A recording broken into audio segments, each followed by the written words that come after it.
여러분, 제가 지금부터 드리는 말씀 절대 흘려듣지 마십시오. 저는 올해 105세입니다.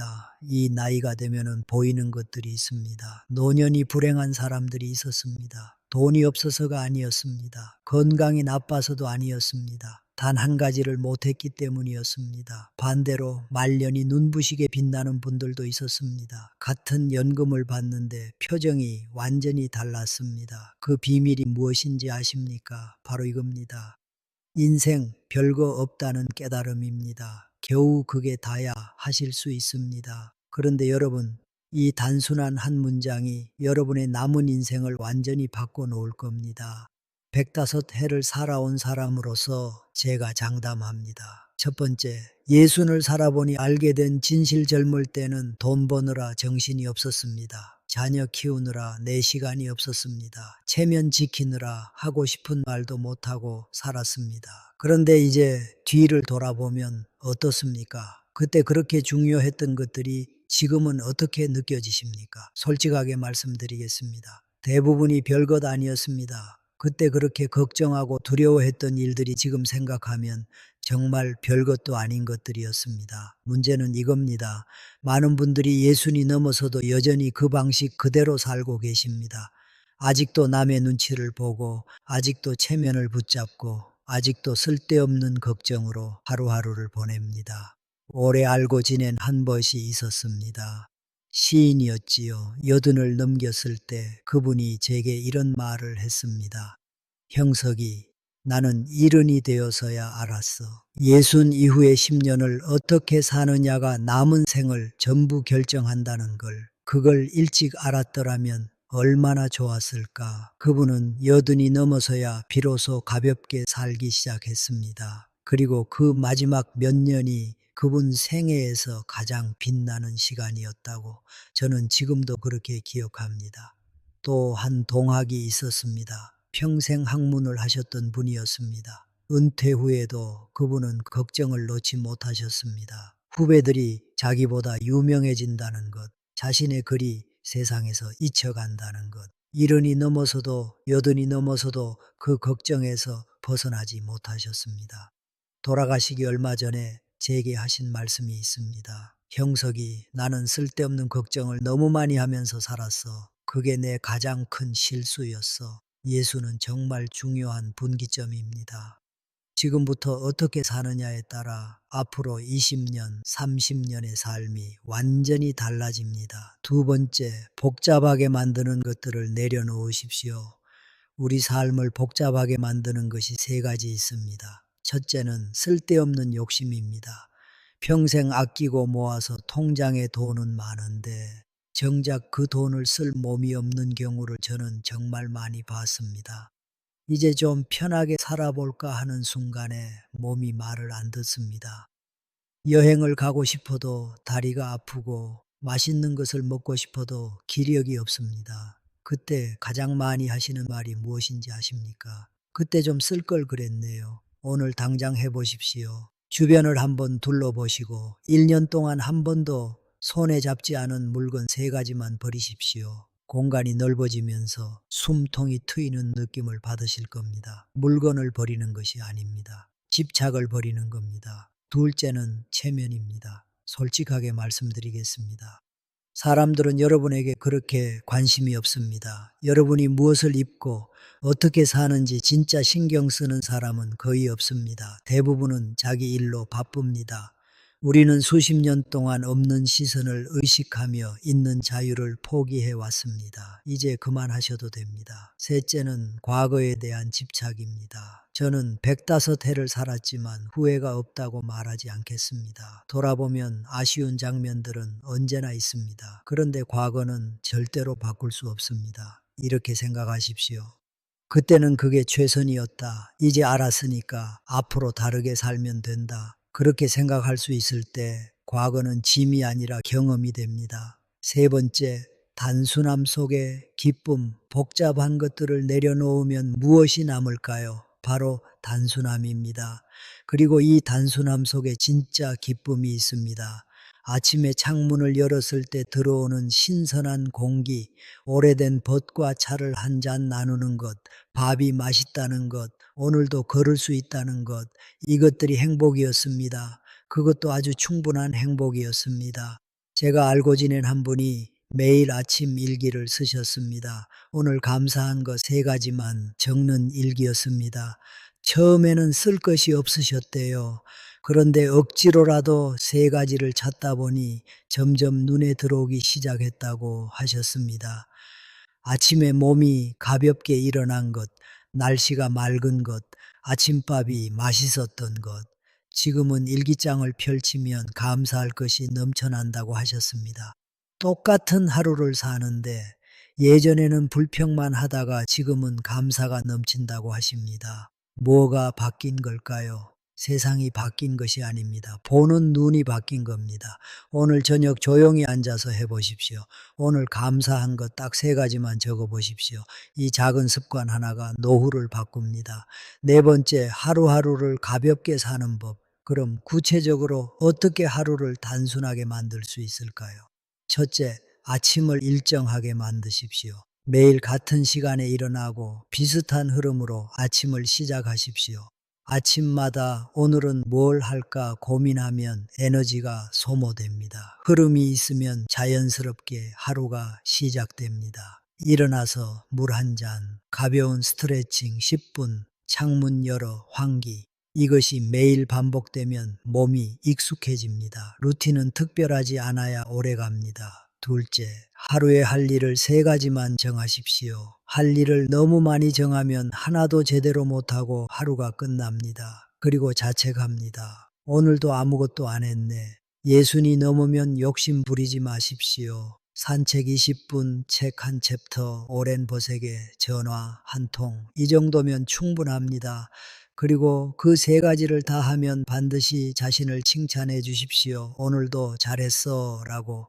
작은 성공이 쌓이면 큰 변화가 만들어집니다. 셋째, 저녁 시간을 소중하게 쓰십시오. 저녁 식사 후 30분만 투자해 보십시오. 텔레비전을 끄고 조용히 앉아서 오늘 무엇이 좋았는지, 무엇이 감사한지 생각해 보십시오. 이 30분이 여러분의 삶을 완전히 바꿀 수 있습니다. 넷째, 잠자리를 편안하게 만드십시오. 좋은 하루는 좋은 잠에서 시작됩니다. 예순이 넘으면 잠이 정말 중요합니다. 좋은 침구에 투자하십시오. 이것이 사치가 아닙니다. 이것이 건강입니다. 잠들기 전 따뜻한 물로 몸을 풀고 편안한 마음으로 눕는 습관을 만드십시오. 5번째, 관계를 편하게 만드는 지혜. 예순이 넘으면 관계를 정리할 때입니다. 끊으라는 말이 아닙니다. 우선순위를 정하라는 겁니다. 만나면 불평만 하는 분, 만나면 기운이 쭉 빠지는 분, 이런 분들과의 만남은 과감하게 줄이십시오. 오래 알았다는 이유만으로 계속 만날 필요가 없습니다. 대신 만나면 편한 분, 진심으로 내 말을 들어주는 분께 더 많은 시간을 들이십시오. 10명의 아는 사람보다 1명의 진짜 벗이 훨씬 낫습니다. 자녀 문제도 마찬가지입니다. 왜 전화를 안 하나? 왜 찾아오지 않나? 서운해하지 마십시오. 차라리 먼저 편한 어버이가 되십시오. 너희 바쁜 거 아는데 괜찮아. 잘 지내고 있으니까 걱정하지 마. 이렇게 말해 주십시오. 부담이 없으니까 오히려 더 자주 연락해 옵니다. 배우자와의 관계도 마찬가지입니다. 이제 서로에게 완벽을 요구하지 마십시오. 부부가 함께 늙어간다는 것 자체가 얼마나 큰 축복입니까? 손잡고 산책할 사람이 있고 밥 먹을 때 마주 앉을 사람이 있다는 것이 얼마나 감사한 일입니까? 작은 다툼, 작은 불만, 그런 것은 정말 별것이 아닙니다. 6번째, 돈을 바라보는 새로운 눈. 예순이 넘어서도 돈 때문에 하고 싶은 것을 못하고 사시는 분들이 있습니다. 분명하게 말씀드리겠습니다. 돈은 도구일 뿐입니다. 목적이 아닙니다. 여러분이 억지로 아껴서 남긴 돈으로 자녀가 행복해지지 않습니다. 차라리 그 돈으로 지금 여러분이 편하게 사십시오. 특히 건강에는 절대 아끼지 마십시오. 병원 가야 하면 바로 가십시오. 건강을 잃으면 나중에 몇 배의 돈이 들어갑니다. 그리고 물건보다 경험에 돈을 쓰십시오. 옷을 한 벌 더 사는 것보다 오래된 벗과 긴 식사를 하는 것이 낫습니다. 경험은 추억이 되고 추억은 평생 남습니다. 물건은 낡지만 추억은 낡지 않습니다. 마지막으로 드리는 말씀, 제가 만난 분들 중 가장 행복해 보이셨던 분이 있습니다. 유명한 분이 아니었습니다. 넉넉하지 않은 연금으로 사시는 평범한 분이었습니다. 그런데 그분의 얼굴에는 항상 고요한 웃음이 있었습니다. 한 번은 여쭤봤습니다. 어떻게 그렇게 편안하게 사시냐고. 그분의 대답은 짧았습니다.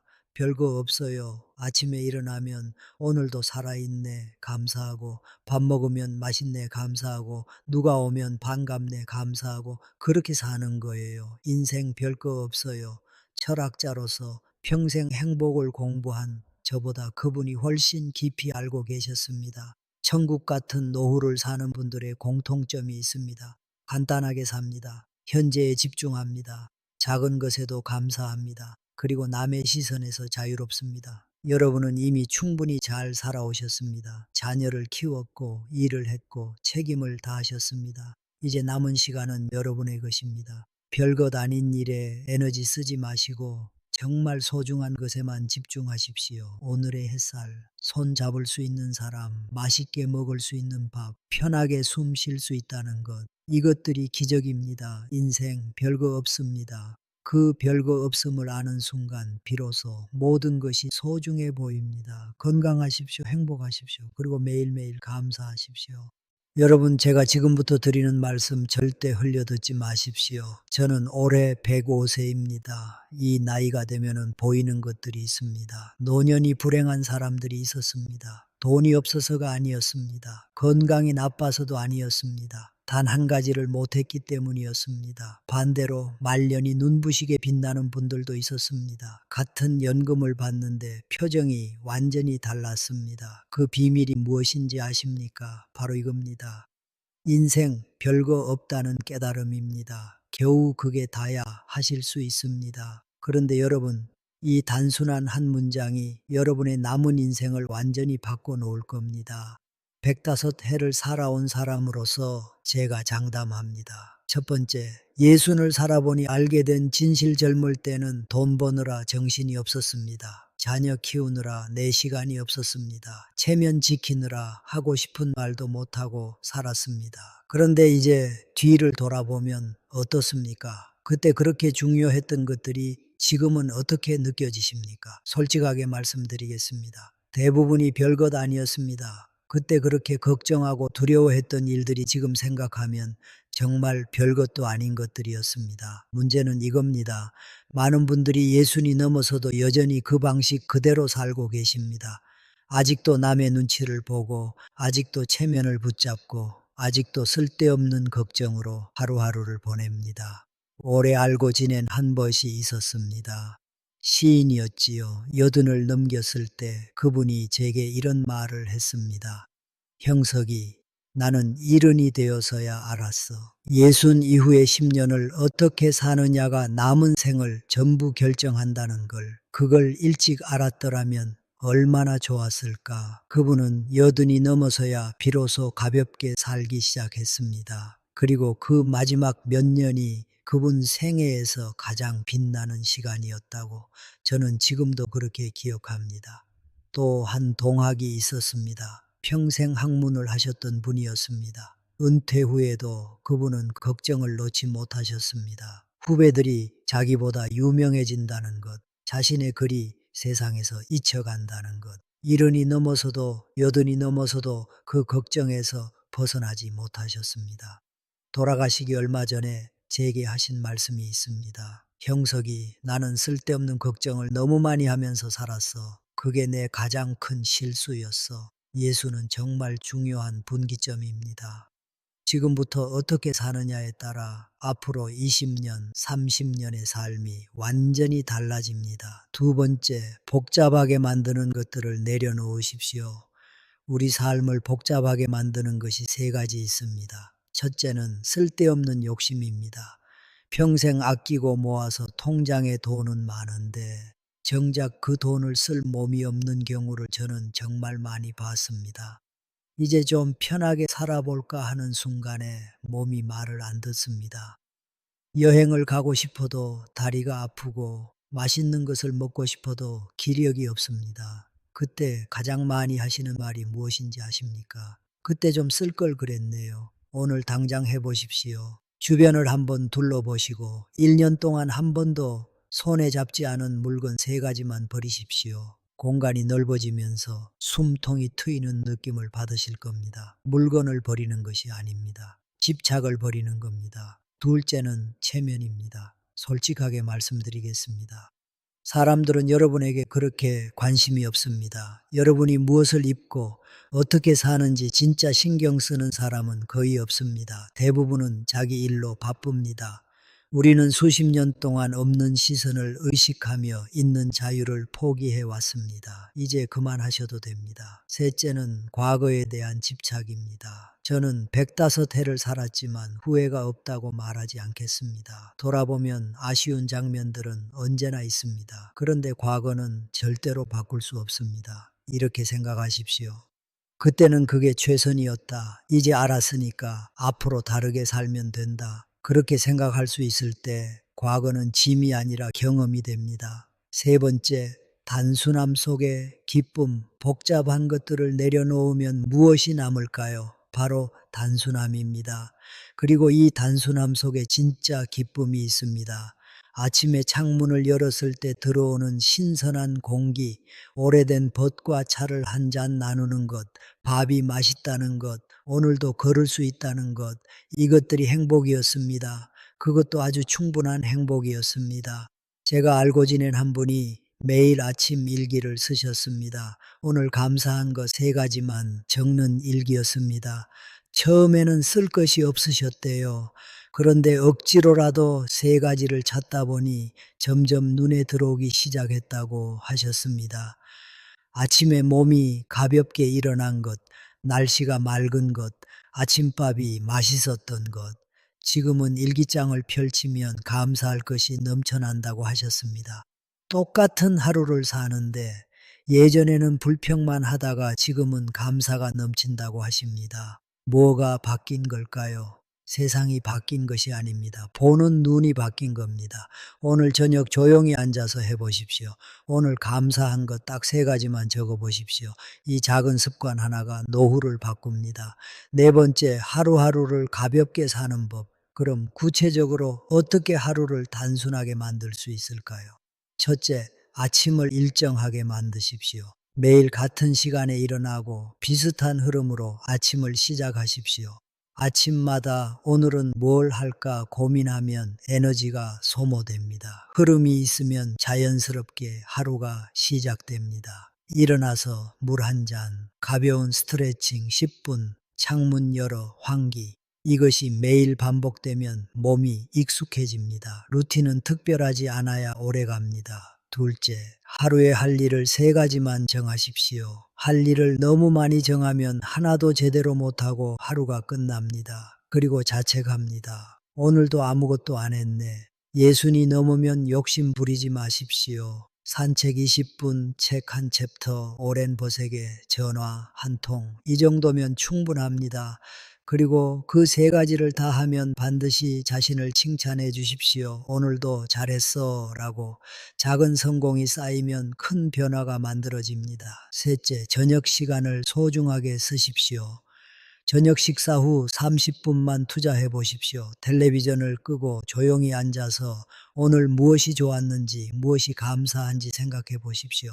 이 30분이 여러분의 삶을 완전히 바꿀 수 있습니다. 넷째, 잠자리를 편안하게 만드십시오. 좋은 하루는 좋은 잠에서 시작됩니다. 예순이 넘으면 잠이 정말 중요합니다. 좋은 침구에 투자하십시오. 이것이 사치가 아닙니다. 이것이 건강입니다. 잠들기 전 따뜻한 물로 몸을 풀고 편안한 마음으로 눕는 습관을 만드십시오. 5번째, 관계를 편하게 만드는 지혜. 예순이 넘으면 관계를 정리할 때입니다. 끊으라는 말이 아닙니다. 우선순위를 정하라는 겁니다. 만나면 불평만 하는 분, 만나면 기운이 쭉 빠지는 분, 이런 분들과의 만남은 과감하게 줄이십시오. 오래 알았다는 이유만으로 계속 만날 필요가 없습니다. 대신 만나면 편한 분, 진심으로 내 말을 들어주는 분께 더 많은 시간을 들이십시오. 10명의 아는 사람보다 1명의 진짜 벗이 훨씬 낫습니다. 자녀 문제도 마찬가지입니다. 왜 전화를 안 하나? 왜 찾아오지 않나? 서운해하지 마십시오. 차라리 먼저 편한 어버이가 되십시오. 너희 바쁜 거 아는데 괜찮아. 잘 지내고 있으니까 걱정하지 마. 이렇게 말해 주십시오. 부담이 없으니까 오히려 더 자주 연락해 옵니다. 배우자와의 관계도 마찬가지입니다. 이제 서로에게 완벽을 요구하지 마십시오. 부부가 함께 늙어간다는 것 자체가 얼마나 큰 축복입니까? 손잡고 산책할 사람이 있고 밥 먹을 때 마주 앉을 사람이 있다는 것이 얼마나 감사한 일입니까? 작은 다툼, 작은 불만, 그런 것은 정말 별것이 아닙니다. 여섯 번째, 돈을 바라보는 새로운 눈 예순이 넘어서도 돈 때문에 하고 싶은 것을 못하고 사시는 분들이 있습니다. 분명하게 말씀드리겠습니다. 돈은 도구일 뿐입니다. 목적이 아닙니다. 여러분이 억지로 아껴서 남긴 돈으로 자녀가 행복해지지 않습니다. 차라리 그 돈으로 지금 여러분이 편하게 사십시오. 특히 건강에는 절대 아끼지 마십시오. 병원 가야 하면 바로 가십시오. 건강을 잃으면 나중에 몇 배의 돈이 들어갑니다. 그리고 물건보다 경험에 돈을 쓰십시오. 옷을 한 벌 더 사는 것보다 오래된 벗과 긴 식사를 하는 것이 낫습니다. 경험은 추억이 되고 추억은 평생 남습니다. 물건은 낡지만 추억은 낡지 않습니다. 마지막으로 드리는 말씀, 제가 만난 분들 중 가장 행복해 보이셨던 분이 있습니다. 유명한 분이 아니었습니다. 넉넉하지 않은 연금으로 사시는 평범한 분이었습니다. 그런데 그분의 얼굴에는 항상 고요한 웃음이 있었습니다. 한 번은 여쭤봤습니다. 어떻게 그렇게 편안하게 사시냐고. 그분의 대답은 짧았습니다.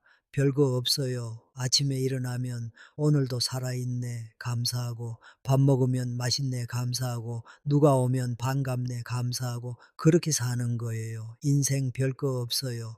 철학자로서 평생 행복을 공부한 저보다 그분이 훨씬 깊이 알고 계셨습니다. 천국 같은 노후를 사는 분들의 공통점이 있습니다. 간단하게 삽니다. 현재에 집중합니다. 작은 것에도 감사합니다. 그리고 남의 시선에서 자유롭습니다. 여러분은 이미 충분히 잘 살아오셨습니다. 자녀를 키웠고 일을 했고 책임을 다하셨습니다. 이제 남은 시간은 여러분의 것입니다. 별것 아닌 일에 에너지 쓰지 마시고 정말 소중한 것에만 집중하십시오. 오늘의 햇살, 손 잡을 수 있는 사람, 맛있게 먹을 수 있는 밥, 편하게 숨 쉴 수 있다는 것. 이것들이 기적입니다. 인생 별거 없습니다. 그 별거 없음을 아는 순간 비로소 모든 것이 소중해 보입니다. 건강하십시오. 행복하십시오. 그리고 매일매일 감사하십시오.